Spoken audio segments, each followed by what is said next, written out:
show you, so he's not going to be one. This is my new one. What? It's going to take. It's going to I just turned in the one Alexander Graham Bell gave me. But,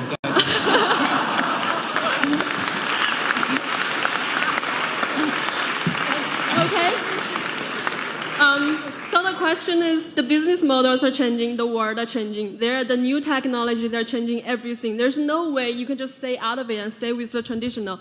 Now, for the private investors, especially in the venture capital industry, what would you think is the most important thing, the key in evaluating a company? I'm not asking about doing mediocre, I'm not asking about being average, but about excellent, remarkable. Just name one thing. The most important thing is to be able to define which ones you can come to an intelligent decision on and which ones are beyond your capacity to evaluate. You don't have to be right about thousands and thousands and thousands of companies. You only have to be right about a couple. I met Bill Gates on July 5th, 1991. We were out in Seattle, and Bill said, "You've got to have a computer." And I said, "Why?" And he said, you can do your income tax on it. I said, "I don't have any income. Berkshire doesn't pay a dividend." He said, "Well, you can keep track of your portfolio." And I said, "I only have one stock." I said, and he says, "It's going to change everything." And I said, "Well, will it change whether people chew gum?" And he said, "Well, probably not." And I said, "Well, will it change what kind of gum they chew?" And not. And I said, "Well, then I'll stick to chewing gum and you stick to computers." I don't have to understand all kinds of business. There's all kinds of business I don't understand, but there's thousands of opportunities there. I did understand the Bank of America, and I'll be able. I'm able to do that. I'm able to understand some given percentage. But Ted Williams wrote a book called The Science of Hitting, and in The Science of Hitting, he's got a diagram, shows him at the plate. And he's got the strike zone divided into 77 squares, each the size of a baseball. And he says, if I only swing at pitches in my sweet zone, which he shows there, and he has what his batting average would be, which is 400.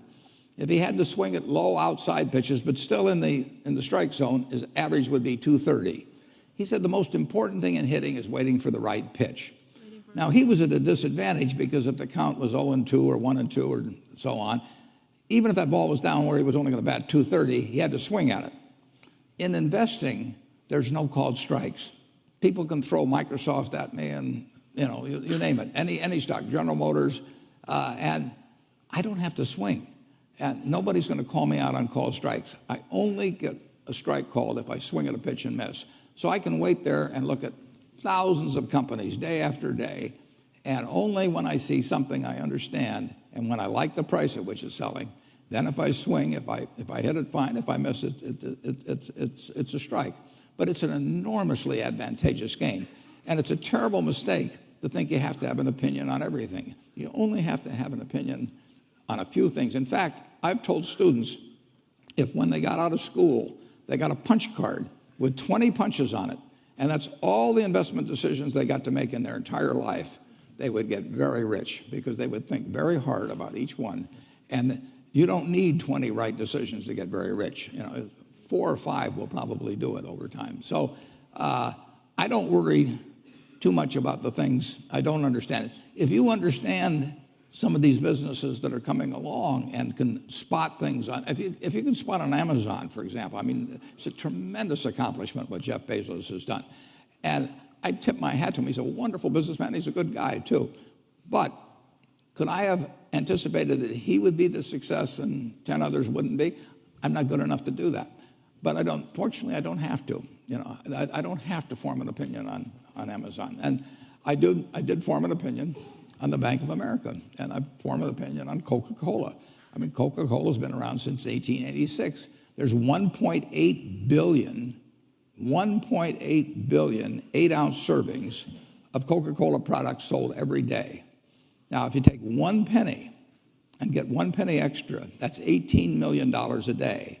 And 18 million times 365 is 7 billion, 3 less 730 billion, or $6,570,000,000. So annually, $6,570,000,000 from 1 penny. Do you think Coca-Cola is worth a penny more than Joe's Cola? I think so. So, you know, and I've got about 127 years of history that would indicate it. So those are the kind of decisions I like to make. And you may have an entirely different field of expertise than I would have, and probably much more up to date in terms of the kind of businesses that we're seeing evolve. And you can get very rich if you just understand a few of them and understand their future. But fortunately, I don't have to. I mean, if we go into Heinz, you know, and I look at people pouring ketchup on, you know, hamburgers and potatoes, I don't think it's going to change. You know, and the nice thing about it, some products travel. Some products don't travel. Candy bars don't travel well. I mean, if you look at the Cadbury bars in England, they don't sell well here. And if you look at the Hershey bars here, they don't sell as well someplace else. Soft drinks travel, and ketchup travels.